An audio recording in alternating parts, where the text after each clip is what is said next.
Assalamualaikum warahmatullahi wabarakatuh. Nama saya Sarul Iman dengan nomor NIM 20083080012. Di sini saya akan sedikit menjelaskan tentang bahar kamil, arud, dorob, serta variasi.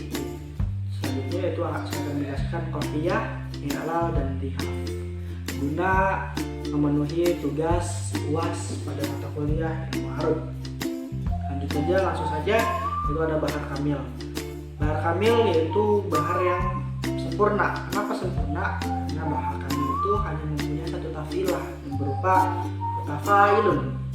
Nah, bahar kamil ini mempunyai dua macam. Yang pertama ada bahar kamil ada bahar kamil tam, dan yang kedua ada bahar kamil manju. Nah, bahar kamil pada bahar kamil tam itu mempunyai 6 tafilah, berupa mutafailun, mutafailun, mutafailun, mutafailun, mutafailun, mutafailun dengan pentakian garis miring, garis miring, garis miring, nol, garis miring, garis miring, nol. Seperti contohnya dalam bait itu wa idza sahau tufama aksiru an nada wa kamalin nasama ini wa takarrumi mutafailun, mutafailun, mutafailun, mutafailun, mutafailun, mutafailun. Contoh bait bahar kamil yang majzu, yang mempunyai 4 tafilah. Contohnya wa idza ftaqarta fala takun mujasian wa tahammuli dengan pentakian garis miring, garis miring, garis miring, nol, garis miring, garis miring, nol. Selanjutnya yaitu ada arud dan dorob serta variasi. Nah, setiap bait terdiri dari bagian-bagian. Itu ada 6 macam bagian di dalam bait. Pertama ada sodar. Sodar ini merupakan setengah bait yang pertama. Yang kedua yaitu ada ajus. Ajus itu setengah bait pada bait yang kedua. Yang seterusnya ada masroh atau syater, yang berarti setengah bait baik pada bait yang pertama maupun pada bait yang kedua. Yang keempat ada arud.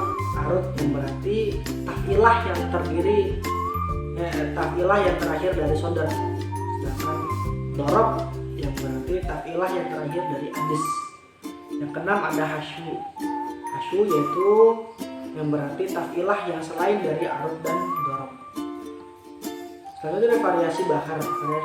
Variasi bahar merupakan bentuk perubahan yang terjadi pada bahar atau pada tafilah. Selanjutnya yaitu ada qafiyah atau qafi.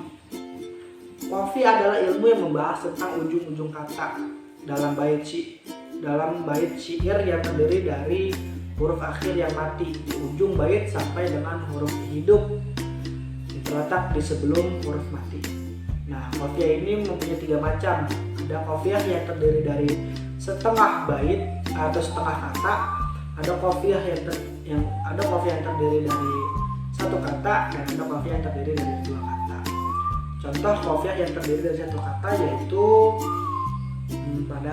pada bait yu'uddu rafi'il qaumi makana akila wa illam yakun fi qaumihi bi hasibi. Nah, bi hasibi ini merupakan 1 kata.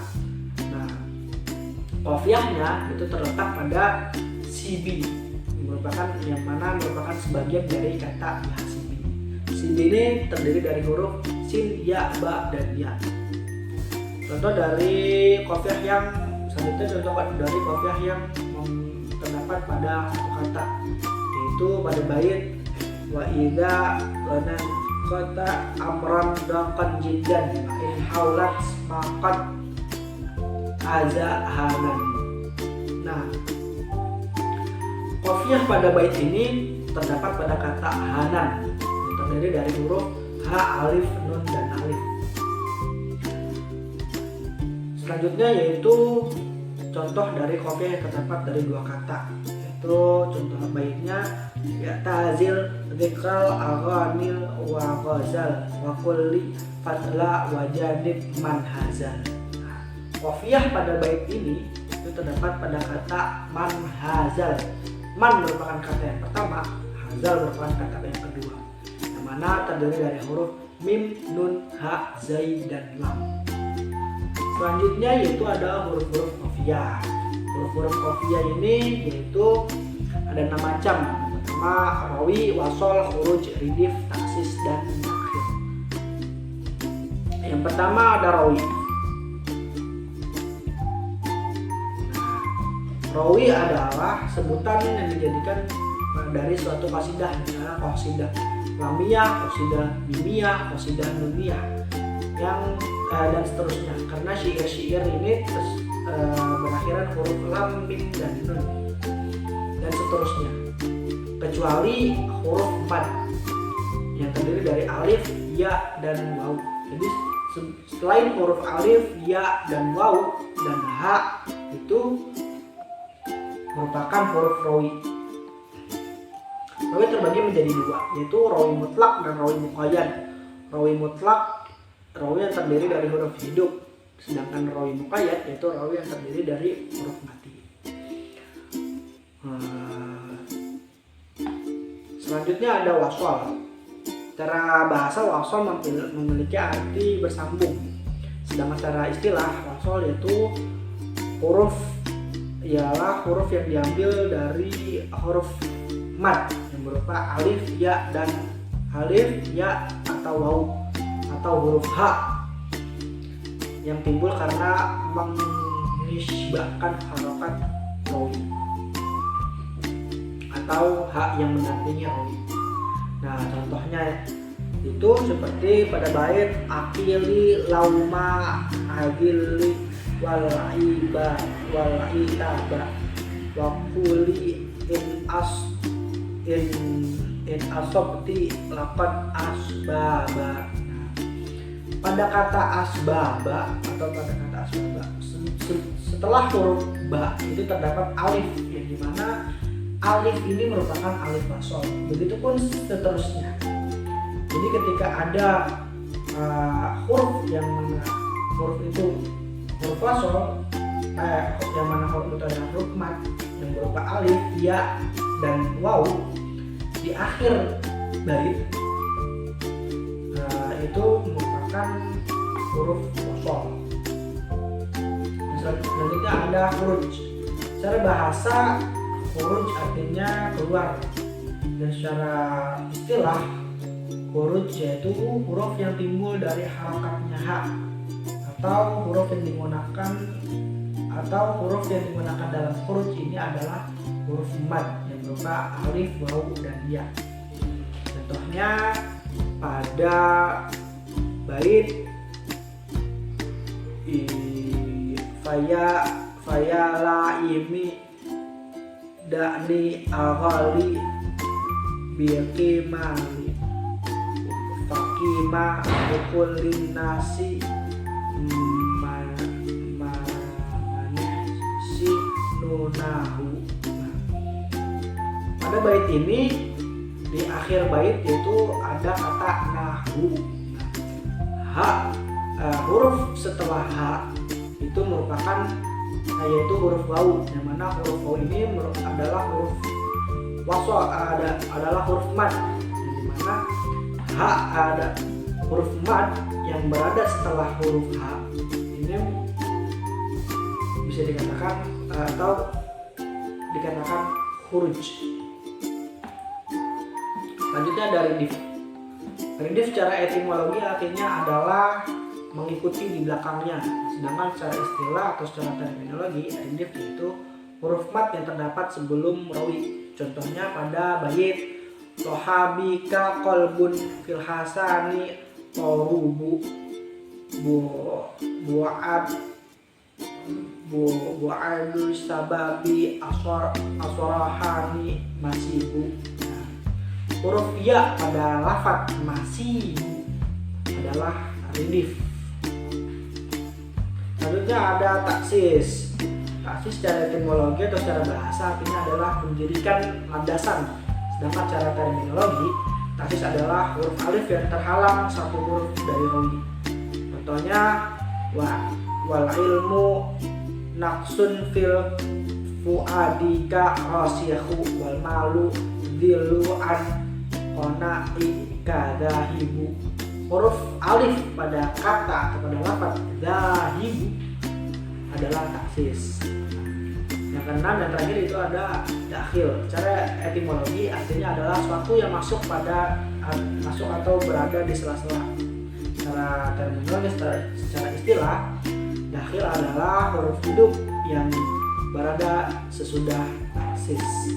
Contohnya sama seperti bait yang di atas, itu pada lafaz dahibu, ha pada lafaz dahibu, ha setelah alif pada lafaz dahibu ini merupakan dakhil. Selanjutnya yaitu ada i'lal dan ilhaf. I'lal adalah perubahan yang terjadi pada sebab dan watat dari tafilah arud dan tafilah dorob. I'lal tidak terjadi pada selain arud dan dorob. I'lal sifatnya lazim, artinya jika terjadi pada arud atau dorob atau pada salah satunya, maka semua bait harus mengikutinya. Sedangkan zihaf adalah perubahan susunan tafilah dengan membuang atau mensukunkan huruf-huruf berharokat selain bagian seluruh huruf-huruf berharokat di seluruh bagian bait. Pembagian i'lalah itu ada 3 macam, yaitu ada taksis, hafun, dan kharmu. Taksis adalah membuang awal watat majmu seperti tafilah fa'ilun. Jika terkena proses pengilalan atau taksis, maka menjadi fa'ilun, lalu dipindahkan menjadi fa'ilun karena adanya ain. Contoh tafilah sebelum ditaksis yaitu fa'ilun fa'ilun fa'ilun fa'ilun fa'ilun fa'ilun fa'ilun fa'ilun. Sedangkan sesudah ditaksis itu menjadi fi'lun fi'lun fi'lun fi'lun fi'lun fi'lun fi'lun fi'lun. Selanjutnya ada hatfun. Hatfun yaitu membuang sebab khafif di akhir tafilah seperti fa'ulun menjadi fa'u dan dipindah menjadi fa'ul dengan mengharokati ain dan mensukunkan lam. Contoh sebelum di'lal yaitu bertafilah fa'ulun fa'ulun fa'ulun fa'ulun fa'ulun fa'ulun fa'ulun fa'ulun. Dan sedangkan sudah ditafil sudah dihatfun, contohnya faulun faulun faulun faulun faulun faulun faulun faulun. Contoh baitnya itu ya hasidan li ala ni'mati tadri alamin asatil adab. Yang selanjutnya adalah kharmu. Kharmu yaitu membuang salah satu 2 huruf yang berharokat wataj majmu seperti pada tafilah fa'ulun menjadi aulun, dan ini berlaku di bahar tawil. Contoh sebelum di'lal yaitu mempunyai tafilah faulun mafailun faulun mafailun faulun mafailun faulun mafailun. Sedangkan sesudah melalui proses pengi'lalan atau melalui proses harmu itu menjadi faulun faulun faulun faulun faulun mafailun faulun mafailun. Mungkin cukup sekian yang bisa saya sampaikan. Lebih kurangnya saya mohon maaf. Wallahul muwaffiq ila aqwamit thoriq. Wassalamualaikum warahmatullahi wabarakatuh.